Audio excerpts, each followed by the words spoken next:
Now you can listen to Wine and Dine Radio while shopping at the grocery store or your neighborhood wine merchant. Wine and Dine Radio can be heard using your wireless internet on your cell phone. You're listening to iWineRadio. iWineRadio is a production of Food Tastes Better with Wine on the web at iWineRadio.com.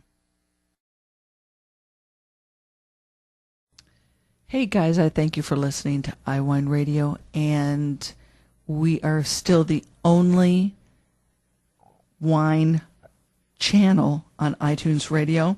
If you go look under iTunes Radio icon and scroll down to News and Talk Directory, and it's listed alphabetically, click on that and the stream comes up immediately. iWineRadio.com, where you can find links to individual guests.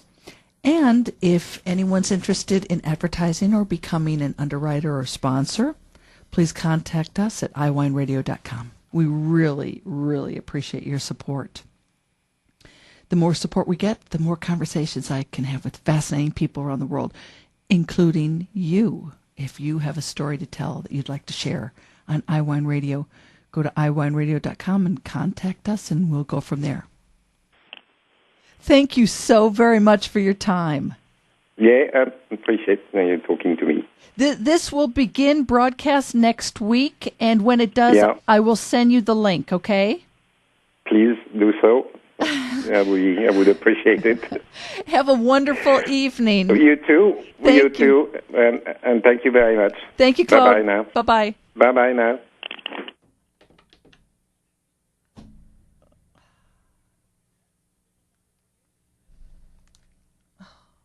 Absolutely wonderful.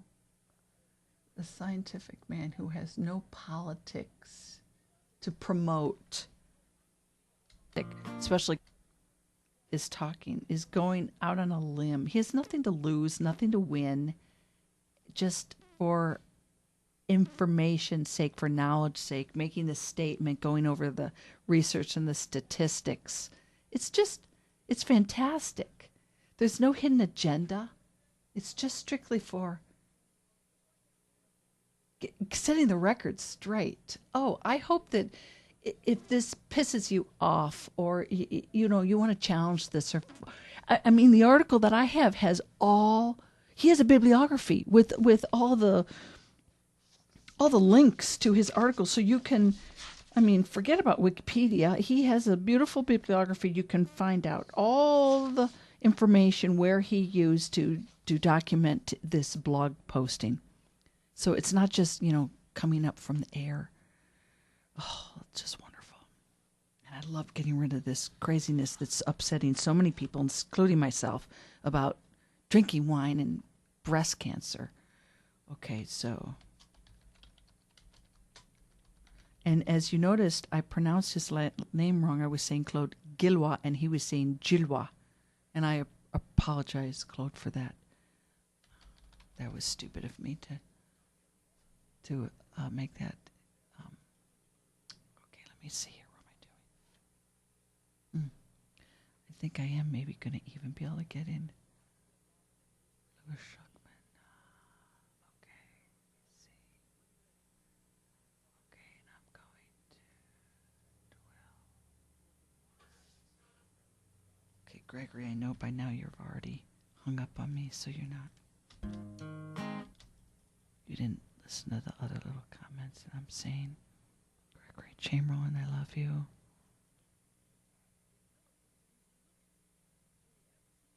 Gregory Chamberlain, I love you.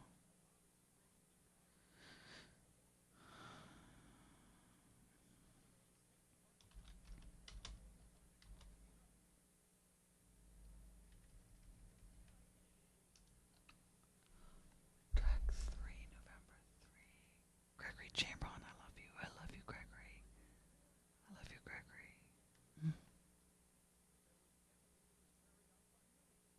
Okay. Can't call Grilla back right now. Okay, my next call is at.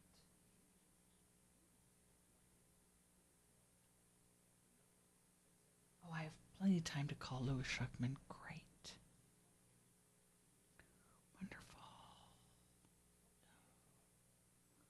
Okay, now let me go to the movie and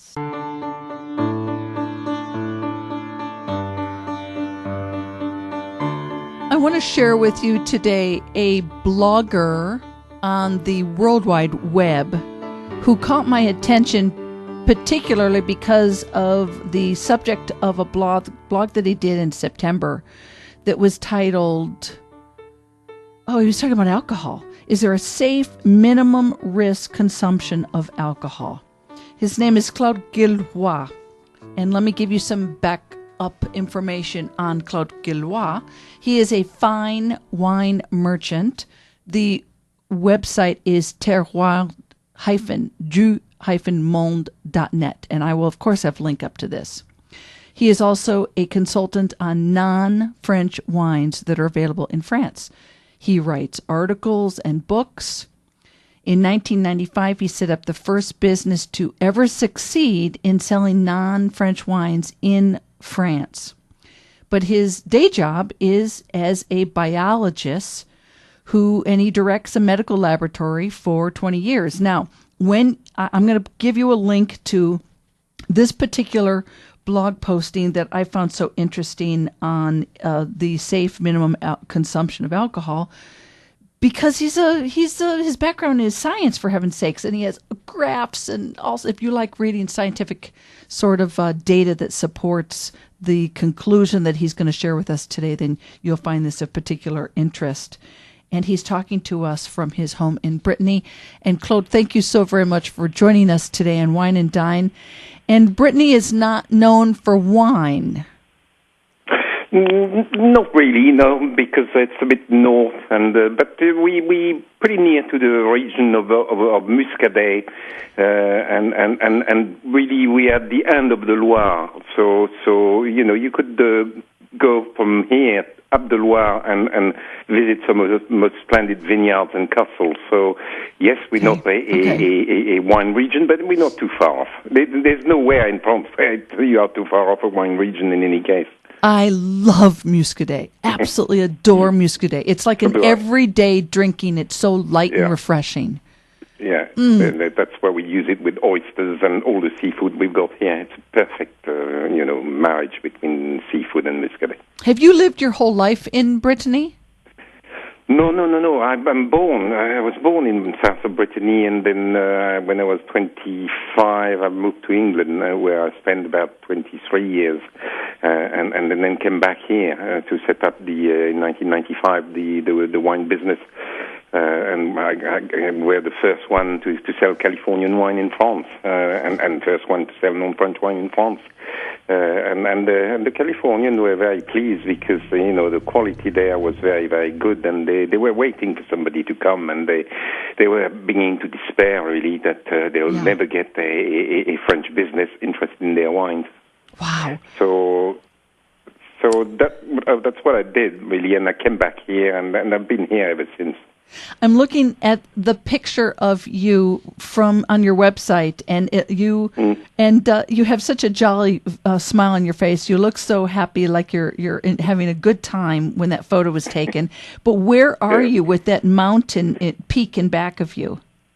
It's the Mount Fuji in Japan. Oh. And absolutely. And we went there really and to meet a winemaker there because there's a big renovation project there because there's nothing much they can do there because the soil is so poor.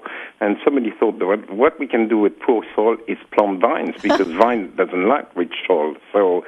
So we went there, not expected it to be so cold, and it was about 0 degrees, and nobody was dressed to withstand that sort of temperature, and so everybody was freezing, including myself, and so I appear slightly hazy and out of a. But my staff picked up this photo and said, "Look, it looks like you've got to have that on the blog." You know, so it was Japan, and very good memories on our trip to Japan. So you're asking, and you are an inquisitive, left-brain scientific person, is there a safe minimum risk consumption of alcohol? Will you please share with us your conclusion? there's not many people who can talk about alcohol when they're in the wine trade, because yes. I mean you need a scientific background as well if you're going to probe deeply into the subject.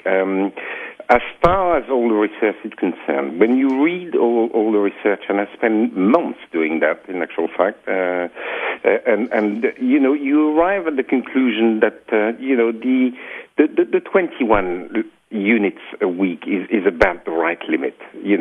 Below that, there's no risk. Even there's less risk, if you drink a bit of alcohol of dying than if you don't drink.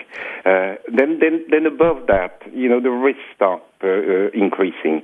And when we talk about risk, when I talk about risk, I talk about all sorts of risk, including car accident, including heart problem, heart disease, coronary heart disease, including cancer.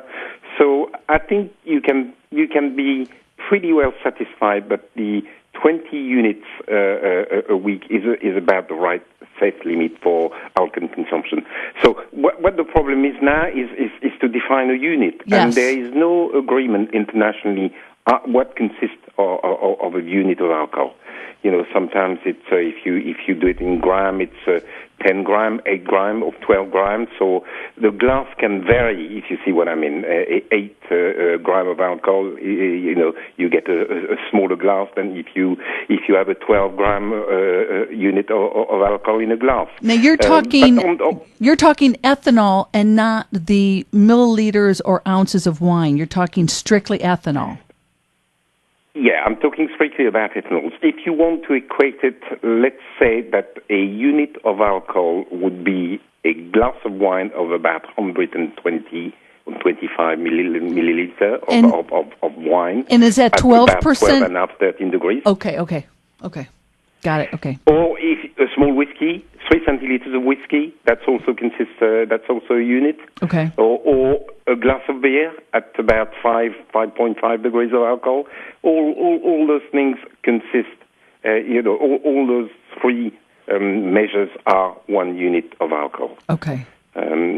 So that gives you a measure of what you can drink, and since we're talking about wine mostly, then your 3 good glasses of wine would be a day would be what would consist in a safe limit of drinking. But that's for a man, and for a woman, it's less.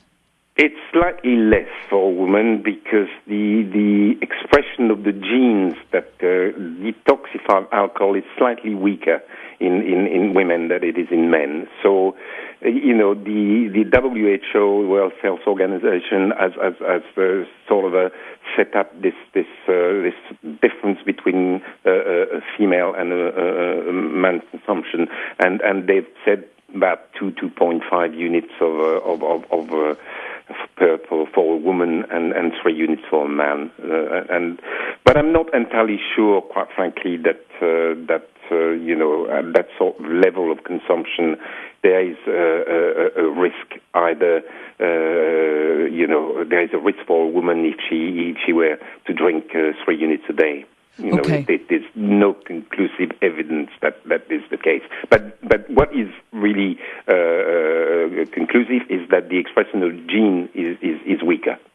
What do you think that there is real evidence to support that 3 units a day of wine for a woman increases the risk of breast cancer, or do you think that from what the research that you've looked at, or do you think that it is kind of propaganda against? No, that all those things to me have got no value, and I'm not going to it's not because I drink alcohol and wine that I'm going to necessarily take the side of the alcohol consumption. Virtually all the studies that are for or against in terms of alcohol consumption do arrive to inconclusive results. The reason for that is the risk is expressed in terms of an index, a number basically, between 1 and 10, let's say. The closer you are to 1, the lesser the risk. So if the article says, well, we have found that the index of risk is 1.5, some will say, well, there is a small risk there. But what the statistician and the most eminent statistician from Harvard and places like that say, well, when in experimental concerning human beings, then unless you got a risk of 3 or an index of 3, then forget about it. Oh, wow. So okay. Virtually all the studies that are for and against the alcohol consumption have got an index of risk that is below 3. Oh, my gosh. Wonderful. So you might just as well put them in the dustbin, whether they're for or against. Yes. Oh, I love it. And that's what the statistician and some of the most eminent statisticians in epidemiology suggest. And some important publication will not even publish the result of a study where the risk index is not above 3. Okay. Oh, this is so wonderful. Now, Claude, I wouldn't be surprised if some people listening are going to be upset or intimidated or challenge what you have to say. So you're so wonderful for doing this and talking about this. I'm going to put all the links up to you. So anybody who has questions or want to contact you, they're going to contact you directly, okay? That'd be fine. No problem at all. Well, I would like to thank you, Claude Guillois, blogger and wine retailer, online retailer, from talking to us from France. It's a pleasure. Thank you very much for contacting me. And his website is Vin et Terroir du Monde, or the blog is named, and we'll have links up. Don't worry. You'll be able to contact him. This is just fantastic, especially going into the holiday season. Now you can listen to Wine and Dine Radio while shopping at the grocery store or your neighborhood wine merchant. Wine and Dine Radio can be heard using your wireless internet on your cell phone. You're listening to iWineRadio. iWineRadio is a production of Food Tastes Better with Wine, on the web at iWineRadio.com. Hey guys, I thank you for listening to iWine Radio, and we are still the only wine channel on iTunes Radio. If you go look under iTunes Radio icon and scroll down to News and Talk Directory, and it's listed alphabetically, click on that and the stream comes up immediately. iWineRadio.com, where you can find links to individual guests. And if anyone's interested in advertising or becoming an underwriter or sponsor, please contact us at iWineRadio.com. We really, really appreciate your support. The more support we get, the more conversations I can have with fascinating people around the world, including you. If you have a story to tell that you'd like to share on iWine Radio, go to iWineRadio.com and contact us, and we'll go from there.